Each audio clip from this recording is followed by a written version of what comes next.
सभी को सविनय जय भीम, नमो बुद्धाय। मैं सचिन शुभ्रसागर बुद्धिस्ट सेमिनरी के और एक धम्म प्रशिक्षण वीडियो में आप सभी का मैं स्वागत करता हूं।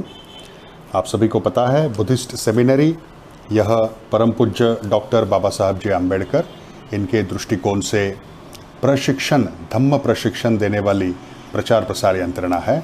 इस प्रचार प्रसार यंत्रणा का मैं कार्यकारी संचालक हूँ। बुद्धिस्ट सेमिनरी यह विभाग the Buddhist society of India इस मातृ संस्था का ध्येय उद्दिष्ट क्रमांक 5 है, जो स्वयं डॉक्टर बाबा साहब जी आम्बेडकर इन्होंने संस्था के लिए दिया था।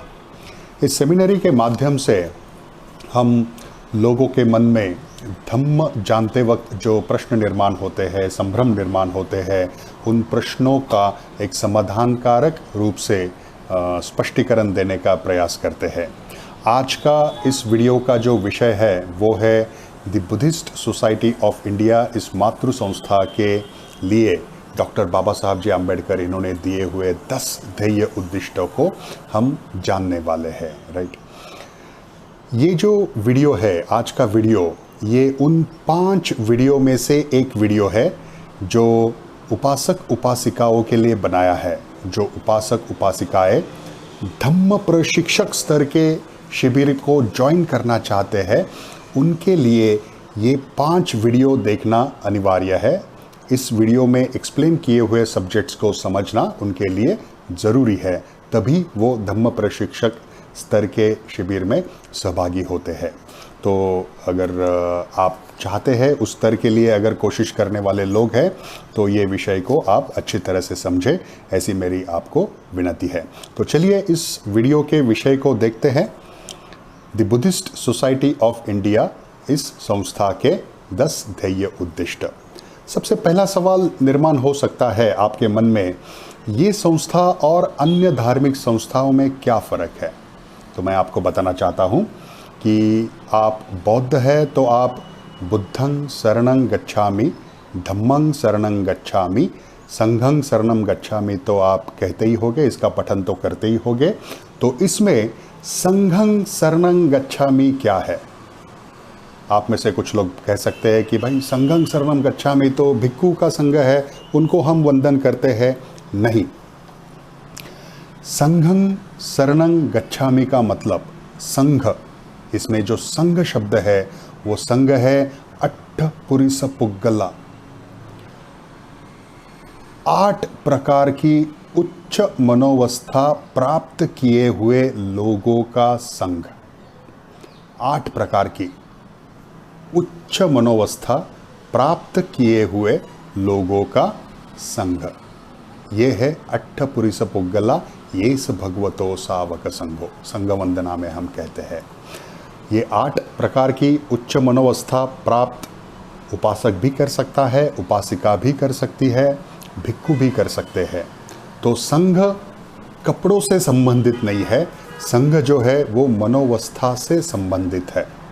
और ऐसे संघ का निर्माण करना, ऐसे संघ का सदस्य होना, ऐसे संघ को शरण जाना, उसका अनुसरण करना, यह मतलब है संघं शरणं गच्छामि का।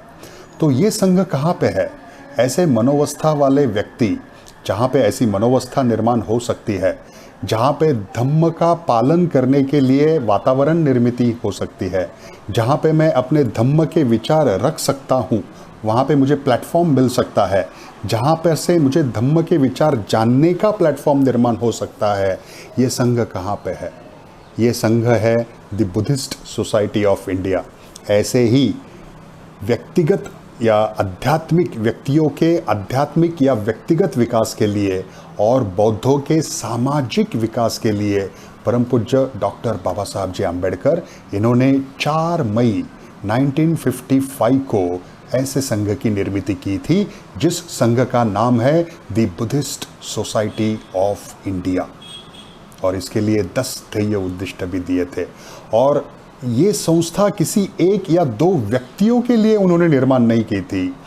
जो भी धम्म के उद्दिष्ट से अपना दुख दूर करना चाहता है, औरों का दुख दूर करना चाहता है, बौद्धों का एक सशक्त संगठन निर्माण करना चाहता है, वो हर एक व्यक्ति इस संघ का, इस संस्था का सदस्य हो सकता है। सभी बौद्धों को बाबा साहब जी ने इस संगठन का सदस्य होने का आह्वान किया था। इसलिए ये संस्था किसी एक व्यक्ति की नहीं है, ये संस्था जितनी मेरी है उतनी ही ये संस्था आपकी है और औरों के भी है। और ये हमें वारसा मिला है, ये मातृ संस्था है हमारी। बौद्धों के लिए अगर एक दिशा में अगर जाना है सभी बौद्धों को, तो इस संस्था का सदस्य होकर जो 10 ध्येय उद्दिष्ट बाबा साहब जी ने दी है, उस ध्येय उद्दिष्टों के प्रति काम करना हमारा कर्तव्य है। लेकिन ये तभी हो सकता है जब आप और हमें इस संस्था के लिए दिए हुए 10 ध्येय उद्दिष्ट पता हो तो यही आज के इस वीडियो का उद्दिष्ट है। चलिए देखते हैं पहला उद्दिष्ट बाबा साहब जी ने कौन सा दिया था। अभी इसका रेफरेंस क्या है इस उद्दिष्ट का, तो ये है वॉल्यूम 17, बाबा साहब जी के लिखे हुए भाषण और लेखन जो है उनका, तो वॉल्यूम 17 है पार्ट 2, राइट। इस पार्ट 2 में उन्होंने स्थापित हुए सभी संस्थाओं के ध्येय उद्दिष्ट यहाँ पे दिए हुए हैं, राइट। तो यहाँ पे इंग्लिश में दिए हुए हैं, तो ट्रांसलेशन में बहुत बार गलती होती है, तो मैं वो इंग्लिश में सबसे पहले पढ़ूंगा और उसका अर्थ मराठी और हिंदी ये दोनों में आपको बताने वाला हूँ, ताकि ट्रांसलेशन में कोई गलती ना हो। सबसे पहला उद्दिष्ट इस संस्था का है to promote the spread of Buddhism in India. Bharat में बौद्ध धर्म का प्रसार करना, ये इसका पहला उद्दिष्ट है। दूसरा उद्दिष्ट है to establish temples for Buddhist viharas in India, और to establish temples for Buddhist worship, मतलब बौद्ध प्रार्थना के लिए, बौद्ध वंदना के लिए बौद्ध विहारों की निर्मित करना। तीसरा उद्दिष्ट है to establish schools and colleges for religious and scientific objects. To establish schools and colleges, Bharat में स्कूल कॉलेजेस का निर्माण करना, किसके लिए? रिलीजियस और साइंटिफिक सब्जेक्ट्स के लिए।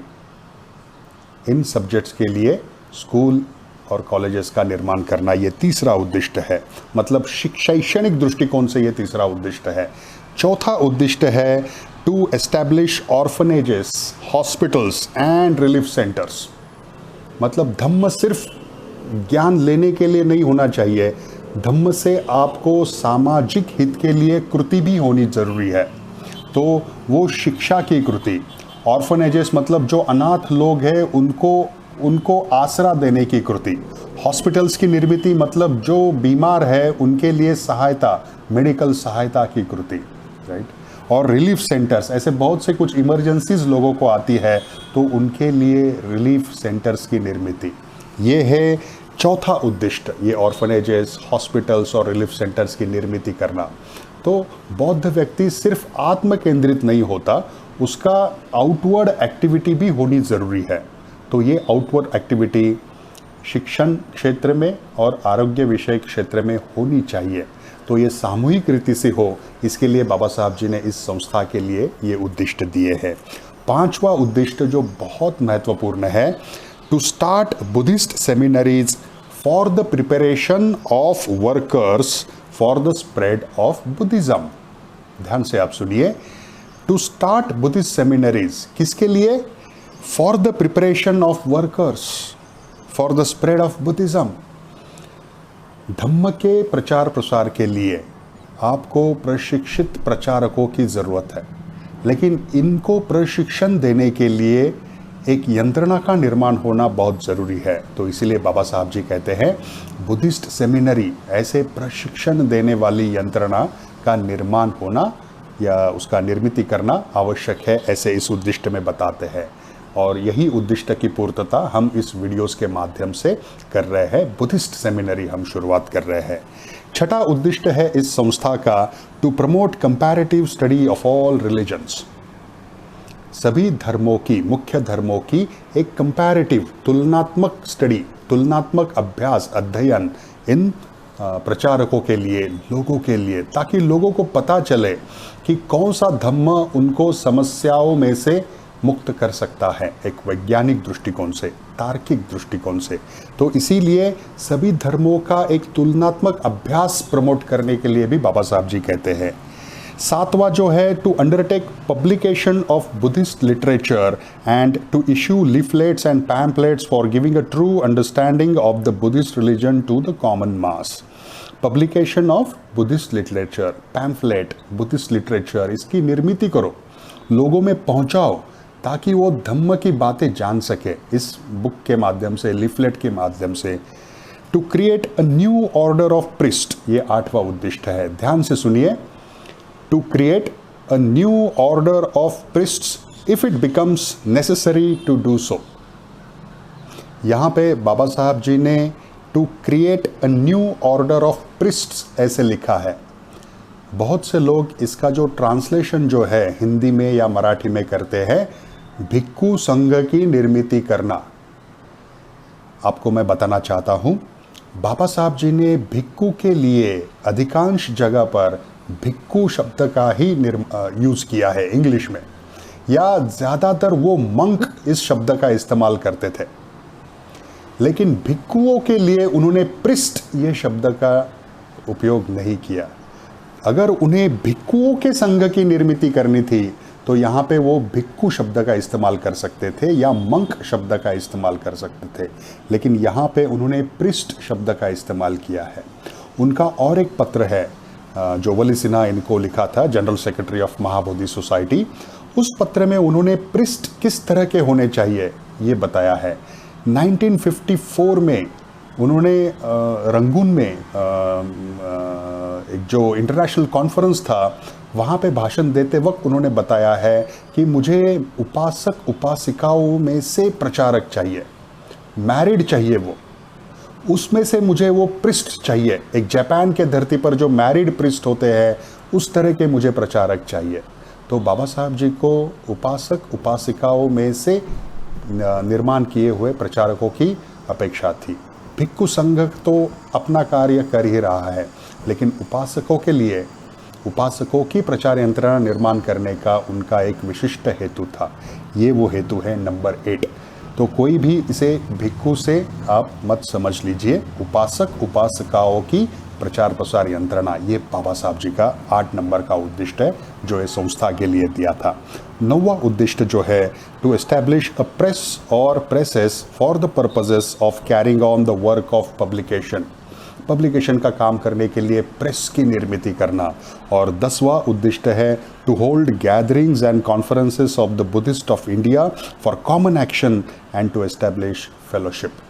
कॉमन एक्शन मतलब लोगों की कॉमन एक्शन, एकत्रित एक्शन, इसके लिए गैदरिंग्स, कॉन्फ्रेंसेस का आयोजन करना, एकत्रित, अलग अलग नहीं, एक ही दिशा में बौद्ध समुदाय जाने के लिए कॉन्फ्रेंसेस और गैदरिंग्स का आयोजन करना। ये 10 ध्येय उद्दिष्ट है the Buddhist society of India के। सिर्फ इस संस्था के लिए नहीं, ये संस्था से संबंधित सभी सदस्यों के लिए, भारत के सभी बौद्धों के लिए ये 10 ध्येय उद्दिष्ट दिए हैं। ये अगर आपको और मुझे पता है तो मुझे बाहर यहाँ वहाँ जाने की आवश्यकता ही नहीं। अगर बाबा साहब जी ने ये उद्दिष्ट हमारे लिए दिए हैं तो आंख बंद करके इस उद्दिष्ट पर कार्य करना ये आपका और मेरा कर्तव्य है। यही उनके प्रति हमारी कृतज्ञता होगी। मुझे आशा है इस वीडियो के माध्यम से the Buddhist society of India के लिए दिए हुए 10 ध्येय उद्दिष्टों को आप समझ सके हैं और इस उद्दिष्टों पर कार्य करने के लिए आप बुद्धिस्ट सेमिनरी और the Buddhist society of India का साथ जरूर देंगे। जय भीम, नमो बुद्धाय।